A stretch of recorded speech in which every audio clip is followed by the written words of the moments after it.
Ata më thonë shpesh zoti Dalipaj, këtë teori të embryomorfemave dhe metodën që rrjedh prej saj, ky sistem, ky program i inteligjencës artificiale e ka marrë, e ka bërë të vetën, e kupton, e përdor si logjik dhe nxjerr të njëjtat përfundime që nxirrni ju me etimologjitë tuaja. Kush është elementi përbërës i embryomorfemave, rrenjët e tyre?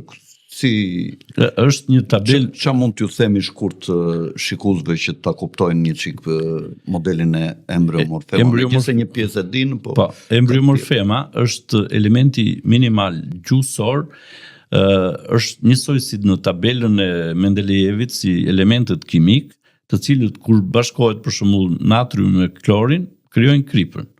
Kur bashkohen dy embryomorfema, që janë zakonisht të shkurtra, një bashkëtingëllore dhe një zanore, kur bashkohen dy nga këto, në vend ato janë, për shembull natriumi ka të tjera cilësi, klori të tjera cilësi, por kur bashkohen krijojnë kripën e cila ka tjetër cilësi. Edhe embryomorfemat kanë të njëjtën natyrë kimike, pra ato kanë kuptime të ndryshme dhe kur bashkohen krijojnë një fjalë. Po krijojnë një fjalë për gjuhën shqipe dhe krijojnë fjalë dhe për gjuhët e tjera të familjes indo-europiane të gjuhëve.